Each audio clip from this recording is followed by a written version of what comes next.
جب رات کے آخری پہر اللہ تمہیں تہجد پڑھنے کے لیے خود چنتا ہے تو پھر سوچو وہ تمہیں خالی ہاتھ کیسے لوٹائے گا۔ اس لیے جب بھی رات کے آخری پہر آنکھ کھلے تو اسے بے وجہ مت سمجھ لینا۔ اس کا مطلب اللہ تم سے تہجد میں ملاقات کرنا چاہتا ہے۔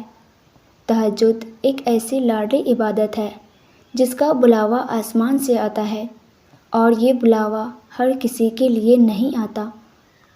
اور جب انسان یہ عبادت کر رہا ہوتا ہے تو اللہ پاک اس بندے کو پیار سے دیکھتا ہے اور اپنے نیک بندوں کو اس عبادت سے انہیں سکون بخشتا ہے اور ان کے تمام خواہشات پوری کرتا ہے جسے وہ چاہتا ہے، اور یہی اس کی خوش نصیبی ہے۔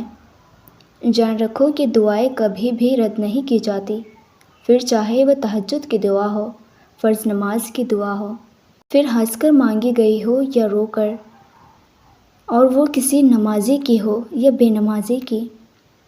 جو رب اپنے در پر سوال کرنے والے کافر کو بھی خالی ہاتھ نہیں لوٹاتا، وہ تمہیں تڑپتا ہوا کیسے چھوڑ سکتا ہے؟ جب تمہیں یوں لگے کہ اب تم بہت تھک چکے ہو اور دعائیں بھی نہیں مانگ سکتے تو خالی ہاتھ پھیلا دو۔ تمہارے پھیلے ہوئے ہاتھ اس بات کی گواہی ہوگی کہ تم خالق کائنات کے محتاج ہو، اور خالق کائنات تو خاموشیوں کو بھی خوب جانتا ہے۔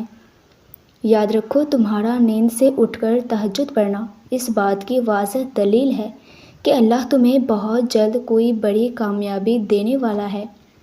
فجر اور تہجد خاموش نمازیں ہیں، ان میں بہائے گئے آنسوؤں کی پکار صرف اللہ کو دکھتا ہے اور سنتا ہے، تبھی تو ان میں مانگی گئی دعائیں بے حد اثر رکھتی ہے، اور ان کو ادا کرنے کے بعد انسان کا دل سکون سے بھر جاتا ہے۔ ویورز، ویڈیو اچھی لگی ہو تو مجھے لائک اینڈ کمنٹ کر کے ضرور بتائیے گا، اور اسی طرح کے اسلامک موٹیویشن کے لیے ہمارے چینل کو بھی ضرور سبسکرائب کیجیے گا۔ جزاک اللہ۔